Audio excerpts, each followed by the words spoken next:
I wanted to take a moment of your time today to tell you about my new free ebook on the nakshatras. This ebook has translations from an ancient text that I wanted to get into translating for a long time. There's been other translations of this text and of these sutras, but I always like to get into the Sanskrit myself. So I finally got to this. I've wanted to do it for years. I finally got a Sanskrit copy of the text and got busy with translating it. The text is the Taittiriya Brahmana. It's an extension of the Black Yajur Veda. So it's basically from one of the old Vedas, which makes it one of the oldest, if not the oldest, I'm not sure, text that has anything really descriptive on the nakshatras, besides like the Rig Veda just mentioning the nakshatras. In this text, we've got very defined explanations of the nakshatras. So it makes it a really unique work. And in that book, it's several volumes. There's lots of information. In the first volume or book, whatever you want to call it, in the 5th chapter, there's a section on nakshatras, and there's basically a sutra given to each nakshatra. And these have been translated in the past, but like I said, I always like to get into my own translations and really get a feeling for the sutra. And that's because I find so often when people translate Sanskrit, they like to kind of make it read well. They kind of want to make it seem like it makes sense. They want to write into a nice sentence or a couple sentences or a small paragraph. But sutras are really not written that way. Sutras are sort of written to confound you. When you read a sutra, you should read it and go, huh, what did that mean? And then start thinking about it and focusing on it. As you think about it and contemplate it, the little seeds that got planted in your mind with that confounding sutra, cause you to think deeply on something and start figuring something out, to really get in touch with it and really, really understand it. Okay?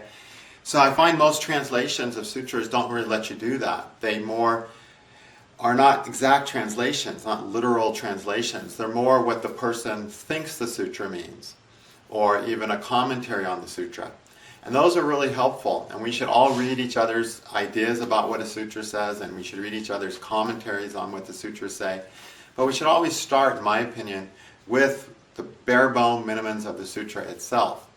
Because those few words, which oftentimes are confounding to try to figure out what they're trying to tell us, help us really stretch the limits of what we know, and help us really to focus on something in a way that eventually will go, aha, I think I know what this sutra is telling me.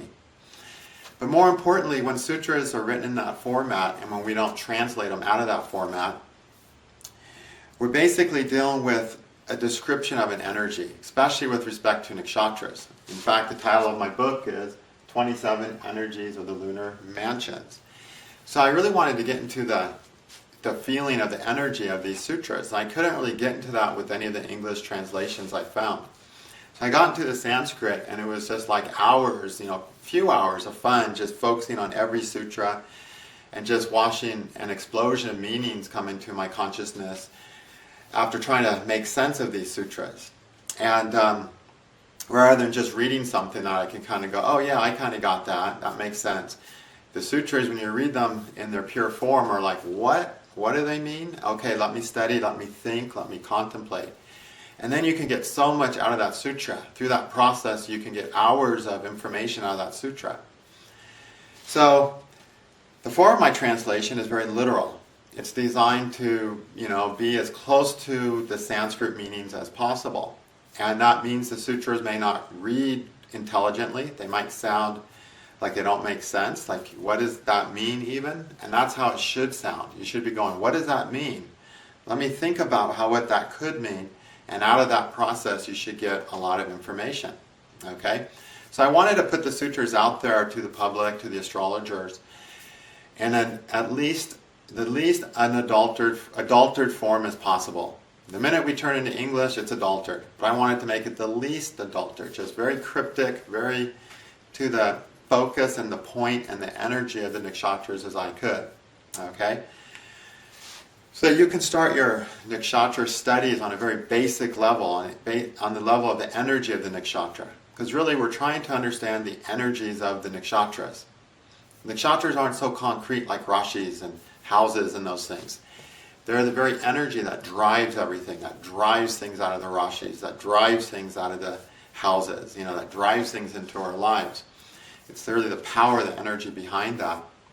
And understanding and grasping that energy can be really difficult. Some astrologers have really gotten into that, where they're constantly in the groove, the energy of the nakshatra, and they're feeling nakshatras, and they're just seeing things as nakshatras because they've gotten into the energy of those nakshatras. And that's what we need to do with nakshatras. And really one of the best, helps we have to, assistance we have for that process are these sutras from the Taittiriya Brahmana. So I'm glad I finally got them done, that I finally translated it. It was really an eye-opener to really read these sutras in their really pure form, their unadulterated form. So I've done my best to put those into a book. I'll talk more about those sutras in future videos. Right now I'm just saying, hey guys, go get this free book and have fun with it. Okay? The other thing I've done is written an introduction where I've kind of explained a few things about the text, where I've explained a few things about nakshatras. And those things are all my own opinions, my own experiences. They aren't the gospel truth or anything like that. They're just my experiences from it. And then I have 27 pages, basically one page per sutra, where I give the Sanskrit, the transliteration, the dictionary meanings of every word. So if there's a word in the sutra, I tell you I give the word in Sanskrit and give a little dictionary meaning of it in English. Then finally the translation of the sutra itself. So I've tried to be very complete, so anyone at any level of working with Sanskrit, either know Sanskrit or you're a Sanskrit expert, you have everything there to work with the sutras. And yeah, one thing I wanted to say, this is a free book. I hope everyone reads it, tell your friends about it. But rather than emailing them the book, if you can tell them to go to my websites and get the book, that would be better, because I'll be making little updates here and there. I might notice some typos, and so that way I'll make, it'll be best for them, because then they'll certainly get the most latest copy. Whereas if you give them your copy that you downloaded a year ago, it might not be as good as the next one I put out, because I will constantly be possibly making refinements and additions to the book. In fact, I have lots of additions I want to make to it. I just right now don't have time. Okay. The other thing is, one of my reasons for putting this book out, in fact, one of the primary reasons for doing it as a free book, just really because I didn't really write that much. I just translated a few sutras that have always been floating around. I just try to, like I said, translate them as literally and confoundingly as possible, so you could get really into the spirit of cracking those sutras. Okay? And I talk more about that whole process in the introduction to the book. But my hope is that people will start thinking about these sutras and writing commentaries and telling other people about them. So people who don't know Sanskrit can, read this and expand on it in their own works, in their own teaching, whatever. One person has already asked me to use my translations in her blog. She does some really neat stuff. Her blog is radha.name. So you can check her stuff out. She's really loves nakshatras. And she'll be writing some commentaries on these sutras based on her contemplations and understandings and explorations of the nakshatras. Also, Vic Dakara, who also knows Sanskrit very well, is working on his own translation with, I believe, quite an extensive commentary to come in the future. So there's a lot to look forward to based on commentaries and people's ideas of these sutras. And if you dig around, you'll find some old stuff. You'll find a little bit of old stuff on these sutras, a little bit of old commentaries and things like that. The oldest commentary was written by a guy who reorganized this entire text called, oh gosh, hope I'm not going to miss his name, Bhaskara, I think was his name. I probably butchered his name, I'm sorry. And he actually has a commentary for every nakshatra, which is 3 or 4 times as long as the sutras that are actually in the book themselves. The commentary is useful, but you don't want to start with the commentary. You want to start with the sutra always. See what the sutra is, see what it means to you. Then you want to get a little help, go read a commentary. Go see what anyone else has to say. Share what you've learned from studying it. But like I said, we need to start with the sutra. Okay? So I think for the first time these sutras are out now in an English translation that's as clear to the Sanskrit as I could possibly make it. The other ones I've seen, I found books where it's translated in English. It's just so far off, it's not even funny. Like one book, it just half the words in the sentence aren't even found anywhere in that sutra in the most remote way. So it's really time, I feel, that we have a more critical, exact Sanskrit translation of really what I think is probably the single most important Sanskrit or important resource on nakshatras there is. Okay? So the book is called 27 Energies of the Lunar Mansions. The majority of it is a translation of the sutras from the Taittiriya Brahmana. You can get it by going to astrologyvideos.com, or you can go to my other website, vedic-astrology.net, and there's a link right at the top of the page that you can grab this free book. Okay? Alright, so you can go get your book, or you can listen to me for a few more minutes. In addition to those sutras, I added a few other nakshatra things that I feel are really the critical things. I think there's basically 4 really important things maybe 5 really important things, let's say, to get into really the energy of the nakshatras, so really experiencing them. Okay? One of those things is the sutras.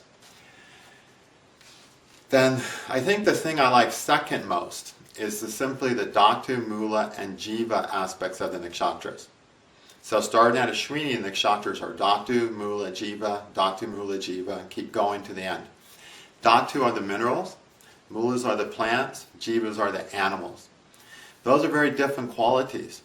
Nakshatras are these energies that we have to draw upon. They're the energies of consciousness that we have to draw upon.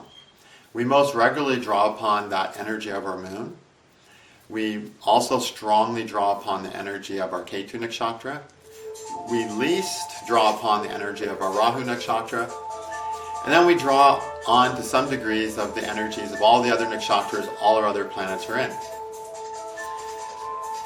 And then there's all the other empty nakshatras, and we also have the capacity to draw upon those. Okay, so we can draw upon all these nakshatras somehow. And so literally we draw upon these energies as we go through our lives. Some of those nakshatras are minerals. They're mineral energies, which are solid, stable, consistent, organized things. So whenever you do something that's organized, like you take really organized notes, or you clean your room and you make sure everything in its place, you're actually drawing upon a mineral nakshatra, a Dhatu nakshatra. Okay? Anytime that you're sensitive to things, and you're really feeling something, really sensitive to something, and then based on what you're sensing, you either move towards it or move away from it. Like you're feeling out a new person and you move towards them or you move away. Anytime you do anything that where you're really experiencing the sense of something, you're literally using a plant nakshatra. And then anytime you're in a situation where you're trying to climb to the top, you're trying to defend yourself, or you're trying to subdue someone else, anytime you're in a conflict of might and strength and competition, then you're actually pulling on an animal nakshatra. So depending on simply those qualities and what planets and your moon and everything falls in, people are going to just behave so much differently. It's a huge part of their consciousness. So I find that really one of the most interesting parts of the nakshatras, and I really recommend studying on those. I will be teaching a lot more on those Dhatu, Mula, Jivas, but I also included them in the book because I wanted them to be there for your reference because they're such an important part. The other important thing about nakshatras are the simple qualities that the Muhurta books give. For instance, nakshatras, the most important group of qualities, I think, is that nakshatras are considered to be like movable or chara, or dhruva, fixed, or friendly, or sharp, or delicately sharp, or hard, or cruel. There's these qualities of the nakshatras. Those are really, really important. They're so simple, they're so easy to ignore. Don't ignore them.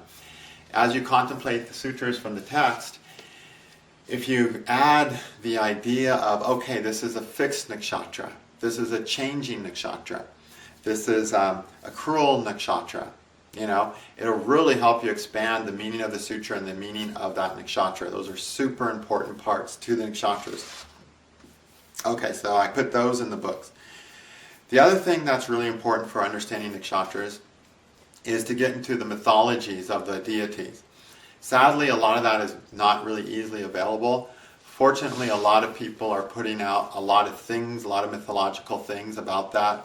Ken Johnson did a book, 10, 12 years ago, about a lot of the nakshatra myths. Viktakara has a book with nakshatra myths. Eve is really good with a lot of the nakshatra myths. There's people now who are working to teach more about this. There's, of course, Dr. Arjun Pai, who knows a lot of these myths. So we're finally at a time where a lot of these myths are sort of emerging, where we can get our hands on them. Whereas 20 years ago, trying to find myths that have to do with the nakshatra divinities was nearly impossible. So this is one of the wonderful things we have to look forward to with respect to nakshatras. But I still think of everything, the most important thing are these sutras. They're just the most single important source on nakshatra information. Then the other thing that's kind of fun to focus on when it comes to nakshatras is the lords based on Vimshatri Dasha. So we have, the sun rules, Kritika, the moon rules Rohini Dasha, and so on. So based on the nakshatra lords that we use in the Vimshatri Dasha, we can also make progress in understanding the nakshatras, the energies of the nakshatras. The problem with that is, though, is that the way we've learned the planets, we've learned about the planets in the context of the planets and the houses. But the planets aren't so streamlined. They don't go just one way. The planets are multitasking guys. Okay, they're like us. They multitask. They don't just say, I'm just going to do one way, be the same way all the time, every time. No. Planets are huge multitaskers. And we see this in the fact that more than one deity operates through a planet. Like Brahma works through Saturn, so does Yama. The creator on one hand works through Saturn, and then the Lord of Death on the other hand works through Saturn. Talk about multitasking, two completely different jobs, right? So the planets literally are multitasking. One way that they're multitasking is in respect to their certain karakas. Then they rule certain signs, and by extension of those signs, they rule certain houses. Then they are related to nakshatras based on the Vimshatri Dasha scheme. That's a whole other level of their multitasking. But everything we learn that we commonly find on the planets is based on what they, based on their tasks relevant to the signs of the zodiac, the rashis, and the houses. We're not really learning about their tasks, we're not really getting information about their tasks in respect to the nakshatras. But Vimshatri Dasha aligns the planets to certain nakshatra tasks. And through studying that in that context, and getting a fresh, clear view of the planet. Don't think of Saturn as Saturn. Don't think of Jupiter as Jupiter. Clear all that stuff you know about the planets out of your mind and say, okay, I'm going to learn something new about the planets by seeing the task, how these planets are operating in the context of the nakshatras. If you approach the planetary lords of the nakshatras in that way, you can start learning a lot of amazing things about the planets and the nakshatras that you won't find anywhere else, because everything on the planets that we have is pretty much about how the planets are as rulers of signs and rulers of houses and karakas of houses. Where here we got a whole nother dimension of the planets that's been largely unexplored. So I really recommend starting, if we're conceptual minded people who can start making sense of, can connect the dots between things, that studying the nakshatras in that context is really great too. But again, you have to free your mind over most 90% of what you thought you've learned about the planets, because like I said, that's not applicable to a planet as a nakshatra lord. Okay?